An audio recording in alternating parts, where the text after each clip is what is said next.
Hello students, आप सभी का स्वागत है कुमार इंस्टीट्यूट्स में। आज हम डिस्कस करेंगे 4.6 एक्सरसाइज मैथ्स में, जिसका मेन फोकस है application of determinant and matrix. यानी कि हमने थर्ड चैप्टर और फोर्थ चैप्टर में जो भी पढ़ा है, यानी कि डिटरमिनेंट और मैट्रिक्स, उसकी एप्लीकेशंस क्या है, यानी कि जो भी पढ़ा उसका यूज़ क्या है, बेसिक यूज़ जो हम करेंगे आज। देखिए, एक सिंपल से पैटर्न से बताते हैं मैं आपको एक यूज़ के लिए।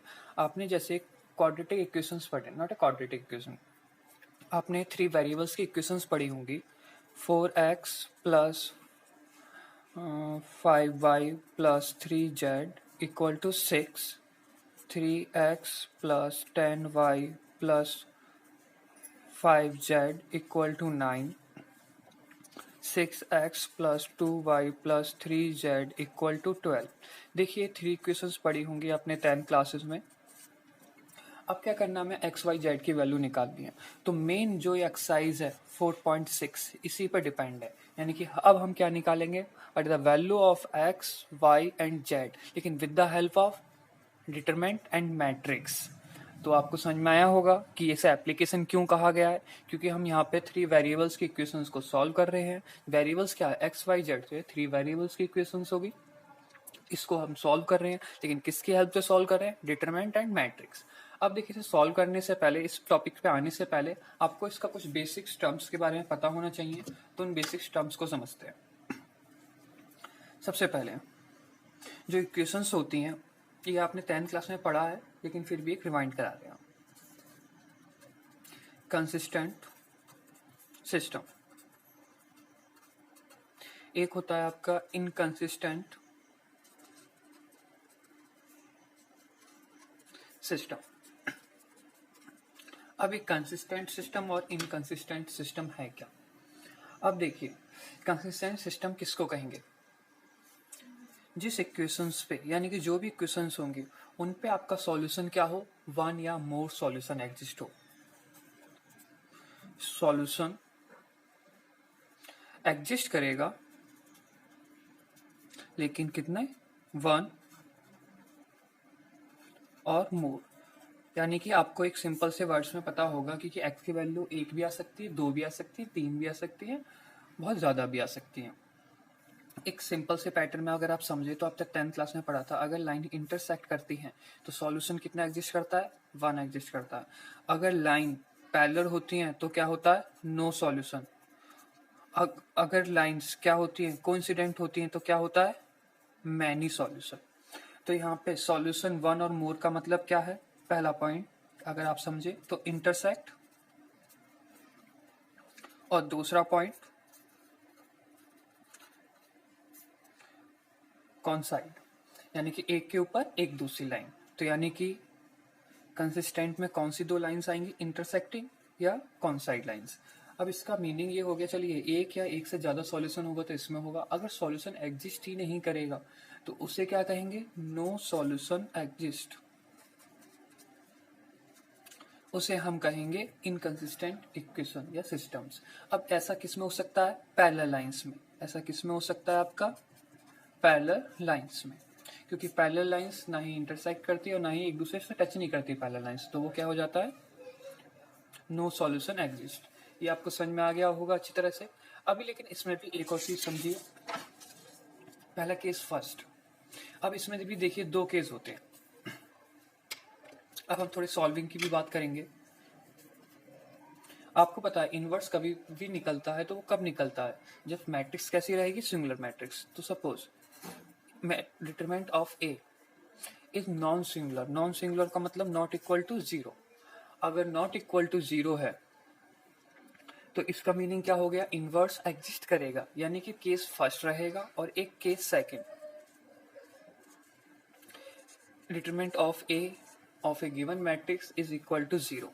अब देखिए इन दोनों केसेस में होगा क्या, इस केसेस में आपका सॉल्यूशन एग्जिस्ट करेगा, इस केस में सॉल्यूशन एग्जिस्ट नहीं करेगा। तो इस केस में जो सॉल्यूशन एग्जिस्ट करेगा उसे लिखा कैसे जाएगा, थोड़ा सा उसके बारे में समझिए। देखिए लिखा कैसे जाएगा, आपने ये क्वेश्चन अभी समझी थी, चलिए अब इसको हम 2 वेरिएबल्स में ले लेते हैं, जिससे आपको थोड़ा सा आइडिया आ जाए कि सॉल्यूशन सॉल्व कैसे करे जाते हैं। लेकिन ये जो मेथड है उसे कहते हैं मैट्रिक्स मेथड। अब इस मैट्रिक्स मेथड को समझने के लिए देखिए, अगर हम 2 इक्वेशन लिखते हैं 4x plus 5y equal to 6, 3x plus 10y equal to 20, दो वेरिएबल्स की इक्वेशन लिए, तो यहाँ पे टर्म्स माने कैसे जाएंगे उसको समझिए।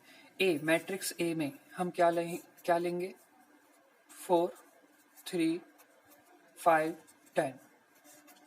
उसके बाद इसे हम मैट्रिक्स ए में ही लेंगे x, जो हमें फाइंड आउट करना होता है x y, और b में क्या लेंगे जो इक्वल टू की इस तरफ रहेगा राइट हैंड साइड 6, 20। देखिए मैं आपको पैटर्न बता रहा हूँ सॉल्व करने का भी बस। तो सिंपली अब देखिए यहाँ पे क्या लिखा गया है, ax का मल्टीप्लाई होके यही तो है ax, अगर आप मल्टीप्लाई करोगे तो क्या आया है b, तो सिंपली क्या है ax का मल्टीप्लाई होके आपके पास b। अगर इसमें मल्टीप्लाई करते हो आप किस चीज की, a इनवर्स की राइट हैंड साइड, तो a inverse ax equal to a inverse b। तो आपको पता है ये क्या हो जाएगा आइडेंटिटी का x से मल्टीप्लाई होकर x ही रहेगा, तो यहाँ पे क्या आ गया a इनवर्स b। तो देखिए सॉल्यूशन एग्जिस्ट कर गया। हमें क्या निकालनी थी एक्स वाई जेड की वैल्यू, तो एक्स वाई जेड की मतलब capital X equal to A inverse into B, यानी कि इसका इनवर्स निकालिए और इसके साथ क्या कर दीजिए मल्टीप्लाई कर दीजिए। तो हमारे पास किसकी वैल्यूज आ जाएंगी एक्स वाई, अगर 3 वेरिएबल्स है तो एक्स वाई जेड। आपको यानी कि सिर्फ इस फॉर्मूले को डायरेक्ट यूज करना है, क्या यूज करना है X equal to A inverse B, यानी कि किसी भी गिवन मैट्रिक्स का इनवर्स फाइंड आउट करिए। अब वो आपकी चॉइस है, एलिमेंट्री मेथड से फाइंड आउट कर सकते हो या आपके कंजुगेट एंड कोफैक्टर मेथड से फाइंड आउट कर सकते हैं, और साथ में बी का मल्टीप्लाई आएगा। अगर लेकिन केस सेकंड अगर ऐसा होता है तो क्या करा जाएगा, देखिए अगर ऐसा होता है तो इसमें दो केस जनरेट होते हैं, इसे क्या बोलते हैं सिंगुलर। तो हम कैलकुलेट करेंगे, क्या कैलकुलेट कर देंगे एडजॉइंट ए को और उसके साथ मल्टीप्लाई करेंगे बी। अब देखिए अगर ऐसा हो जाता है यानी कि determinant of A equal to 0 होता है, तो हम क्या फाइंड आउट करेंगे एडजॉइंट ए का multiply, adjoint A find out करेंगे उसका मल्टीप्लाई करेंगे बी। अब इसमें भी दो केस आएंगे, दो केस कौन से आएंगे, नॉट इक्वल टू 0 और इक्वल टू 0। अब देखिए नॉट इक्वल टू 0 आया तो इसका मीनिंग क्या है, अगर हम ऐसा करते हैं और ये नॉट इक्वल टू 0 आता है तो इसका मीनिंग सिंपल है, इसमें सॉल्यूशन एग्जिस्ट नहीं करेगा, नो सॉल्यूशन एग्जिस्ट, कि सॉल्यूशन एग्जिस्ट करेगा ही नहीं। और सॉल्यूशन एग्जिस्ट नहीं करने का मीनिंग क्या हो जाता है इनकंसिस्ट, इनकंसिस्टेंट। अब ये हो गया इनकंसिस्टेंट, और उसके बाद अगर ये इक्वल टू 0 आता है तो इसका मीनिंग क्या है, इसका मीनिंग पे ये आ जाता है बच्चों, हम यहाँ पे आइडेंटिफाई नहीं कर सकते, either it is a consistent और इनकंसिस्टेंट। मीनिंग क्या हो गया, इसके पास नो सॉल्यूशन या मैनी सॉल्यूशन, या तो नो सॉल्यूशन या फिर एक दूसरा टर्म आएगा मैनी सॉल्यूशन। तो नो सॉल्यूशन का मीनिंग क्या हो गया इनकंसिस्टेंट, और मैनी सॉल्यूशन का मीनिंग क्या हो गया कंसिस्टेंट। तो यानी कि यहाँ पे दोनों ही केस एग्जिस्ट करेंगे, लेकिन जो आपका सॉल्विंग मेथड है जो आप फाइंड आउट कर सकते हो वो सिर्फ कर सकते हो केस 1 में, यानी कि determinant should not equal to 0, यानी कि नॉन सिंगुलर मैट्रिक्स। ये आपको अच्छी तरह से समझ में आ गया होगा। तो अब इसमें क्वेश्चन पे बात करते हैं। तो क्वेश्चन फर्स्ट लेते हैं इस एक्सरसाइज में। देखिए सारे ही क्वेश्चन एक जैसे हैं, ऐसा कुछ नहीं है इसमें कि कुछ अलग है, सारे ही क्वेश्चन सेम पैटर्न्स में है। तो हम क्वेश्चन फर्स्ट से स्टार्ट करते हैं, लेकिन फर्स्ट में भी देखिए क्या कहा गया है। क्वेश्चन फर्स्ट में ये कहा गया है कि examine the consistency of the system of equation in exercise 1 to 6, यानी कि 1 से 6 के क्वेश्चन में हमें सिर्फ इतना बताना है कि मैट्रिक्स जो भी हमारे पास यानी कि जो इक्वेशंस गिवन है वो कंसिस्टेंट है या इनकंसिस्टेंसी है, यानी कि उसमें वन सॉल्यूशन है, मैनी सॉल्यूशन है, नो सॉल्यूशन है। तो देखिए सबसे पहले एक बार आपको हल्का सा रिवाइंड और कर रहा हूं बच्चों में।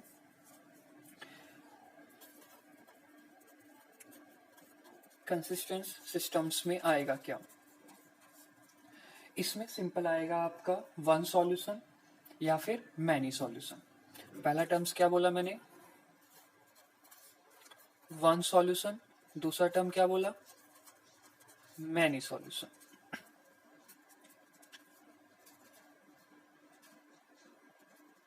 जो इनकंसिस्टेंट है सिस्टम उसमें क्या आएगा आपका, सिर्फ आएगा आपका एक ही टर्म्स यानी कि नो सॉल्यूशन। चलिए, ये तो हो गए सिंपल थॉटिकल वर्ड्स बातें, लेकिन अब इसमें भी एक केस था। अब यहाँ तो हमने सिंपल बोल दिया, लेकिन मैथमेटिकल फर्स्ट के लिए क्या लेंगे? Determinant of a matrix not equal to 0। इसका मतलब क्या होगा? ऑलवेज वन सॉल्यूशन ही रहेगा। ये आपको अच्छी तरह से क्लियर होगा कि इसमें क्या रहेगा, सिर्फ वन सॉल्यूशन ही एग्जिस्ट करेगा। ये तो आपको क्लियर हो गया होगा। अब लेकिन बात करते हैं नो सॉल्यूशन, और इस केस में कैसे पता लगेगा आपको? देखिए, सबसे पहले यही केस वेरीफाई करेंगे, इसके बाद चलते हैं इस केस के लिए। ये रहेगा आपका adjoint A into B not equal to 0, यानी कि अगर ऐसा रहा तो क्या रहेगा? No solution. अगर आपका इस केस में एक आपका टर्म्स और था, अगर यही टर्म्स जैसे कि ये यहां लिखते हैं adjoint A into B equal to 0 आ गया, तो हम आइडेंटिफाई नहीं कर सकते this equation is either consistence और इनकंसिस्टेंस। यानी कि इसमें आपका क्या हो सकता है, यानी कि इक्वल टू 0 में नो सॉल्यूशन भी हो सकता है, नो सॉल्यूशन हो गया, या फिर मैनी सॉल्यूशन भी हो सकता है। यानी कि हम यहाँ पे आइडेंटिफाई नहीं कर सकते कि इक्वेशन कंसिस्टेंट है या इनकंसिस्टेंट है। लेकिन ये दो केस में आप स्पेसिफाई कर दिए जाओगे अच्छी तरह से कि वो इक्वेशन किस ग्रुप के अंडर में आ रही है। तो हम क्वेश्चन स्टार्ट करते हैं। क्वेश्चन नंबर फर्स्ट को देखते हैं। सिर्फ 1 से लेकर 6 के सारे ही क्वेश्चन ऐसे हैं, तो हम आपके लिए सिर्फ 2 क्वेश्चन की ट्राई करेंगे जो डिफरेंट वे में रहेंगे। पहले लेते हैं क्वेश्चन नंबर फर्स्ट। देखिए, क्वेश्चन नंबर फर्स्ट में क्या है, X plus 2y equal to 3, 2x plus 3y equal to 3। अब देखिए, इसको हमें सॉल्व करना है। सॉल्व करने का मीनिंग सबसे पहले आपको पता है a क्या रहेगा आपके लिए, 1 2 2 3। b सॉरी x क्या रहेगा, x y, एंड b क्या रहेगा, 2 3। सबसे पहले हम डिटरमिनेंट ऑफ a निकालेंगे। तो डिटरमिनेंट ऑफ ए, इसका मल्टीप्लाई से करा 3 हो गया -4, तो ये कितना आ गया -1। This is not equal to 0।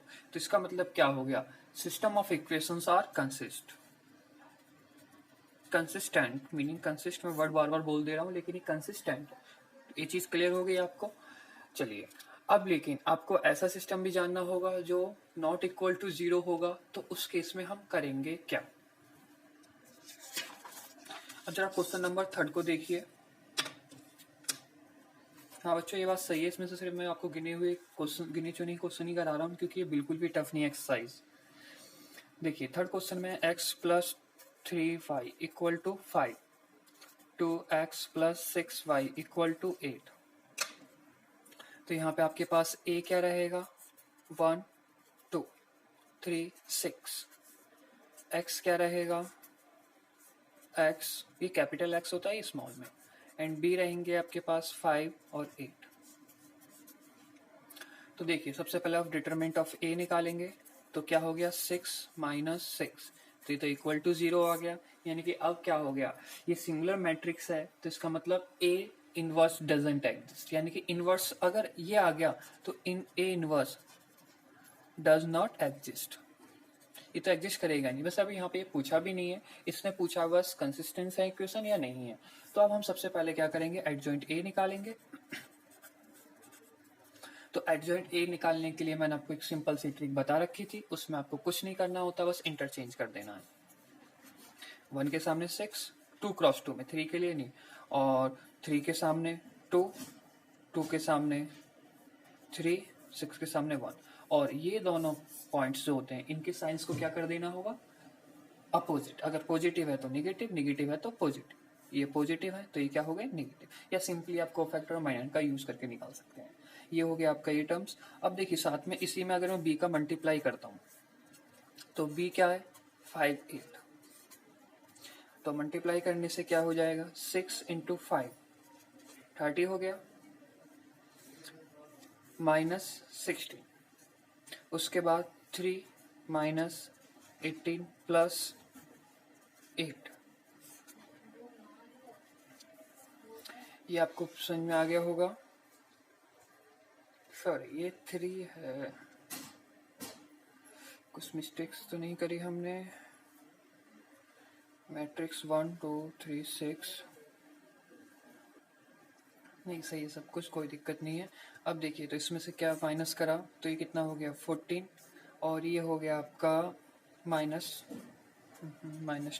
तो देखिए नॉट इक्वल टू 0 है और मैंने अभी आपको बताया था अगर नॉट इक्वल टू 0 तो क्या हो गया है नो सॉल्यूशन। और नो सॉल्यूशन किस में आता है इनकंसिस्टेंट।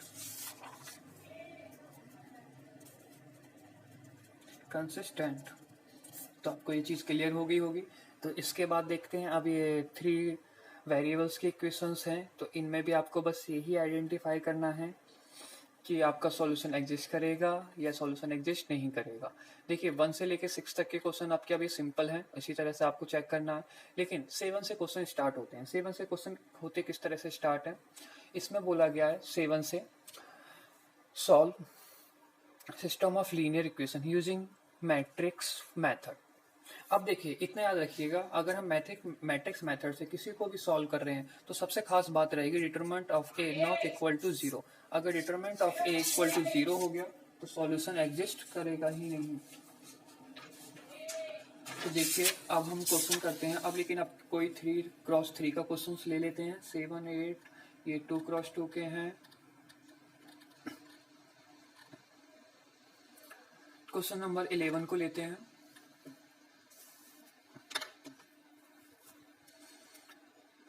कोई और सही क्वेश्चन हो इसमें, नहीं सभी एक जैसे ही हैं तो 11 को लेते हैं क्योंकि इसमें एक वेरिएबल नहीं है x, तो जिससे कि आपको कहीं ऑकवर्ड फीलिंग ना आए, इसलिए ये सही रहेगा। बाकियों में तो इजी पैटर्न लगेगा आपको। देखिए क्वेश्चन 11 में है 2x plus Y plus Z equal to 1, x minus 2y minus Z equal to 3/2, 3y minus 5z equal to 9। अब देखिएगा जरा ध्यान से, यहाँ पे आपको ये 3/2 आया है तो थोड़ा हो सकता है ये आपको प्रॉब्लम करे। अगर आप इस तरह से लिखोगे तो कोई गलत नहीं है कि अगर आपको ऐसा लग रहा हो कि कुछ गलत हो जाएगा, ऐसा कुछ नहीं है। लेकिन अगर आप चाहते हो थोड़ा सा इजी वे में लिखना तो इसे थोड़ा सा इजी वे में ला सकते हैं हम। कैसे इजी वे में ला सकते हैं, चलिए थोड़ा सा इजी वे में लिखते हैं। इजी वे में इस तरह से ला सकते हैं कि हम 2 का मल्टीप्लाई करते तो क्या हो जाएगा। देखिए आप ऐसे भी यूज कर सकते हो, मैं आपको बस एक अलग तरीके से भी बता रहा हूँ कि आपको ये अपॉन वाला थोड़ी सी प्रॉब्लमेटिक ना लगे। 2 का मल्टीप्लाई कर दिया 2x minus 4y minus 2z equal to 3। हम इस इक्वेशन की जगह ये इक्वेशन भी यूज कर सकते हैं, इस इक्वेशन फर्स्ट सेकंड, और इसको हम कैसे यूज कर सकते हैं 0x minus plus 3y minus 5z equal to 9, ये इक्वेशन थर्ड यूज कर सकते हैं। ये बात और ये एक ही चीज है। तो देखिए a आपके पास क्या आएगा 2 1 1 और क्या आएगा 2 माइनस 4 माइनस 2 और क्या आएगा 0 3 माइनस 5। उसी अकॉर्डिंग x क्या आएगा हमारे पास x y z, और b में क्या आएगा हमारे पास 1 3 9। लेकिन हमें निकालना है x इनवर्स, याद रखिएगा मैट्रिक्स है, लेकिन सबसे पहले हमें चेक करना पड़ेगा डिटरमिनेंट ऑफ a 0 तो नहीं आ रहा है कहीं।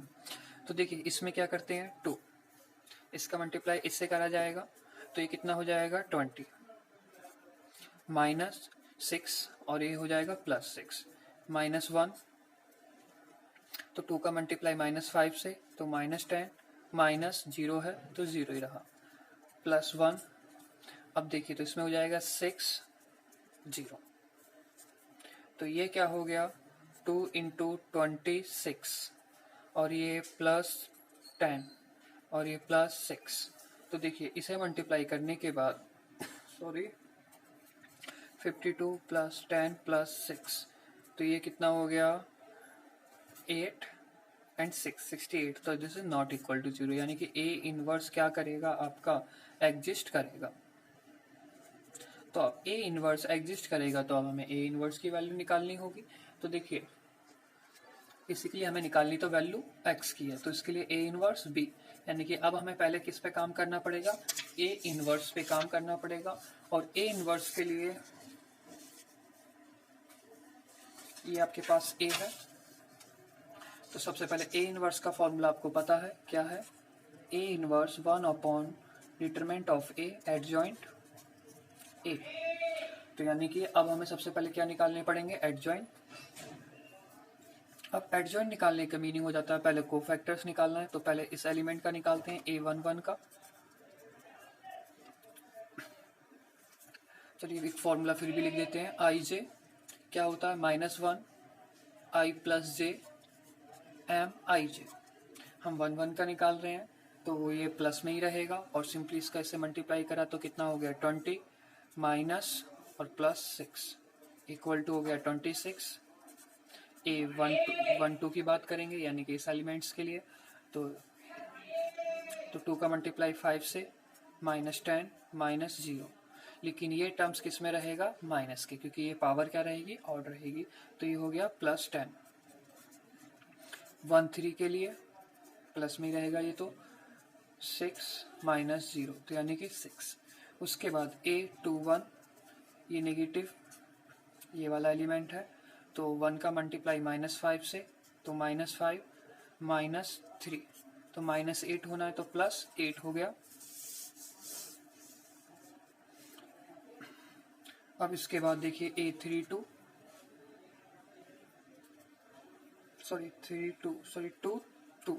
क्योंकि 1 के बाद 2 तो ये प्लस में ही रहेगा। इसका मल्टीप्लाई इससे होगा तो कितना हो गया -10, फिर -1 0 का मल्टीप्लाई 1 से 0, तो ये सिंपली -10 हो गया। A23 ये एलिमेंट, तो इन दोनों को एलिमिनेट कर देते हैं हम रोस और कॉलम को। 2 का मल्टीप्लाई 3 से 6 -0 तो क्या हो गया 6।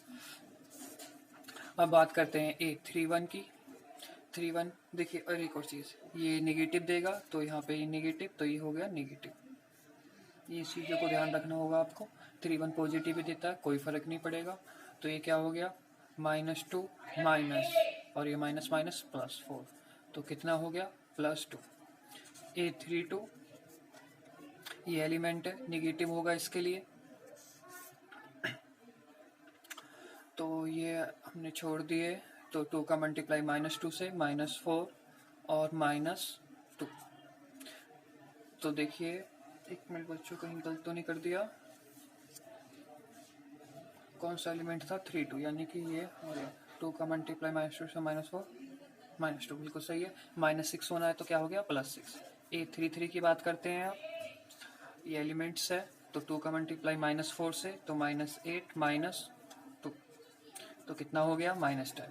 अब देखिए हमारे पास ये सारे एलिमेंट आ गए, अब इसका कोई यूज नहीं है। हमें क्या निकालना है, ए इनवर्स। तो ए इनवर्स निकालने के लिए सबसे पहले क्या रहता है, 1 डिटरमिनेंट, वो कितना था आपका 68 था, 1/68 एडजॉइंट, और एडजॉइंट में कर देते हैं कॉलम्स में।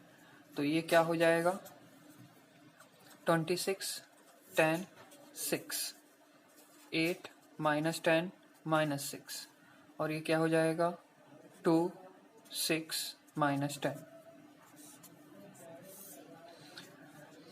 तो देखिए ये आपका ए इनवर्स निकल गया। अब हम इस ए इनवर्स का मल्टीप्लाई किसके साथ करेंगे, बी के साथ करेंगे। ए इनवर्स बी,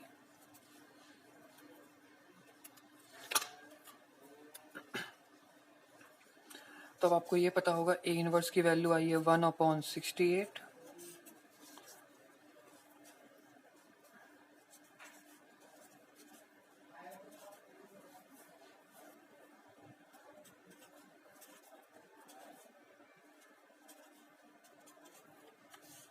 इसके साथ हम किसका मल्टीप्लाई करेंगे, बी का, और बी क्या था हमारे पास 139 139। अब देखिए हम 68 को अभी कुछ भी नहीं कर रहे, 68 को ऐसे ही रहने दे रहे हैं, क्योंकि इसको हम बाद में भी कुछ कर सकते हैं, यानी कि कुछ करने का मतलब सॉल्व कर सकते हैं और कुछ नहीं कर सकते, पहले हम इसको करते हैं। लेकिन अगर आप एक छोटी सी चीज़ समझना चाहो तो देखिए, अगर ये थोड़ा सा आपको बड़ा सा टर्म लग रहा होगा, मल्टीप्लाई करने में हो सकता है दिक्कत हो, तो आपको इसे ऐसे लिख सकते हो 1/34 × 2, कोई प्रॉब्लम नहीं है, ये बिल्कुल सेम लिखा हमने। 139 ये भी सेम लिखा। अब देखिए मैट्रिक्स में आपको पता होगा हर एक एलिमेंट के साथ या तो डिवाइड होता है मल्टीप्लाई होता है। अगर मैं हर एक एलिमेंट के साथ 2 का डिवाइड कर दूं तो थोड़ा सा इजी लगेगा। तो 1/34। तो देखिए इजी कैसे लगेगा क्योंकि सारे ही टर्म्स 2 से डिवाइड हो रहे हैं। तो ये कितना हो जाएगा 1 3 4 1। ये कितना हो जाएगा 5 -5 3। ये कितना हो जाएगा 3 -3 -5 और 1 3 9। अब आप चाहो तो ये मल्टीप्लाई कर सकते हो, थोड़ा इजी लगेगा। अगर आप चाहते हो तो डायरेक्ट इस तरह से मल्टीप्लाई करना, वो भी बच्चों बिल्कुल सही है, कोई गलत नहीं है उसमें भी। प्लस में 134। अब देखिए 13 इंटू 1 13 प्लस 4 12 प्लस 9। उसके बाद 5 -15 27 3 -9 -45।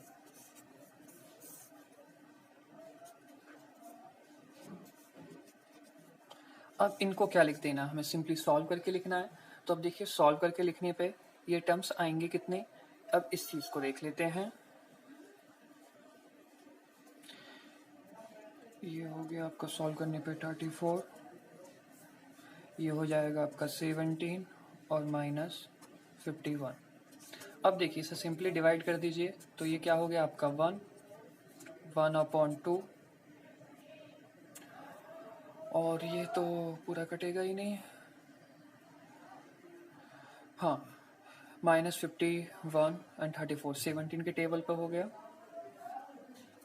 तो ये हो गया -3/2। तो देखिए आपके पास x की वैल्यू होगी 1, y की वैल्यू होगी 1/2 एंड z की वैल्यू होगी -3/2। तो यही इसकी एप्लीकेशन थी 4.6 एक्सरसाइज की। अब आपको एक क्वेश्चन समझ में आ गए होंगे करना कैसे है। देखिए इसमें समझने की वाली बात बच्चों कुछ नहीं है आपको, क्योंकि यहाँ पे जो भी आपने करा है ना वो इससे पहले आपने सारी एक्सरसाइजेज में पढ़ रखा है। 3rd चैप्टर में पढ़ा हो या 4th चैप्टर में पढ़ा हो, वो सब कुछ आपको पता है। लेकिन यहाँ पे आपको सिर्फ करना था अप्लाई। एप्लीकेशंस का मतलब ये होता है जो आपने पढ़ रखा है उसको अप्लाई करने के लिए। तो देखिए इसके बाद हम स्टार्ट करेंगे क्वेश्चन नंबर 15, क्योंकि वो काफी कुछ हल्का सा अलग क्वेश्चन है। तो ये क्वेश्चन नंबर 15 लिख देते हैं पहले। देखिए इसकी स्टेटमेंट अलग है, बाकी इस क्वेश्चन में कुछ भी ऐसा अलग नहीं है। देखिए क्या है इस क्वेश्चन में, if a equal to 2 3 1 -3 2 1 5 -4 -2 find A inverse. सबसे पहले आपको क्या निकालना होगा, ए इनवर्स निकालना होगा। अब using A inverse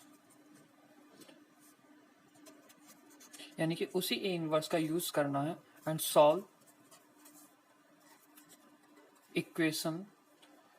equation of system.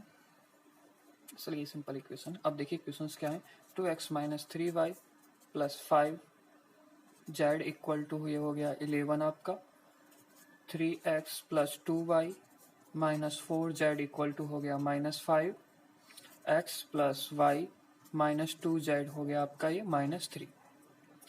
अब देखिए इसने कहा इसी का यूज करके, सॉरी यानी कि ए इनवर्स का यूज करके इसको सॉल्व करना है। तो पहले अगर ये कब किया जा सकता है बच्चों, जब इसका ए इस ए से मैच करेगा। तो देखिए इसका ए इस ए से मैच करता भी है या नहीं करता। आप इसको अभी थोड़ी देर के लिए भूलिए, आप सिर्फ यहाँ से देखिए सॉल्व द इक्वेशन, बस इतना पोर्शन को देखिए। तो सबसे पहले आप क्या लिखते, इसके लिए ए लिखते। तो ए क्या आता 2 - 3 5, बी क्या उसमें 3 2 - 4 1 1 -2। तो देखिए इसके लिए ए है, एक्स क्या आता एक्स वाई जेड और बी क्या आता आपका 11 - 5 - 3। तो जरा इसके ए को और इसके ए को देखिए, बिल्कुल सेम है। तो मीनिंग यही है, ऐसा कुछ नहीं, बस इसने थोड़ा सा घुमा के लिख दिया है क्वेश्चंस को।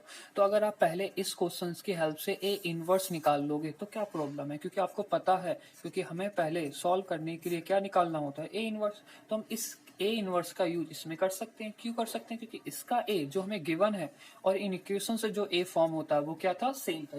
यानी क्वेश्चन का पैटर्न बिल्कुल अभी इससे पहले जो करा था वही पैटर्न है, कुछ भी चेंज नहीं करना, बस स्टेटमेंट्स अलग थी क्वेश्चन की।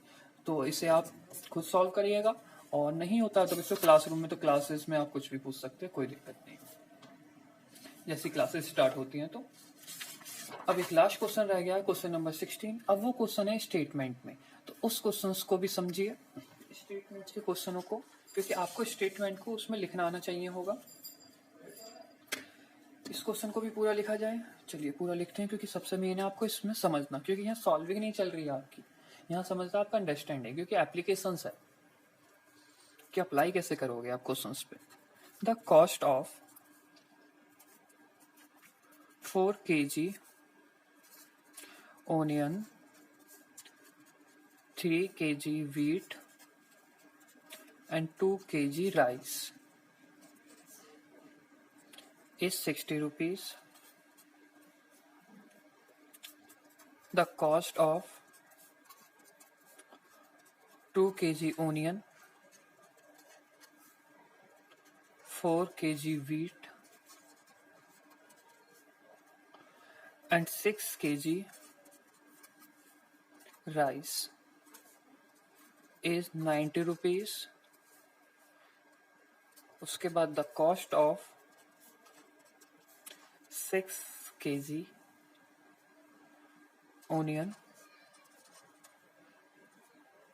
and 2 kg wheat and 3 kg rice is 70 rupees. Find the cost of each item per kg by matrix method. तो देखिए सबसे पहले क्या कर लेते हैं, एक सिंपल सा कंसेप्ट, पर केजी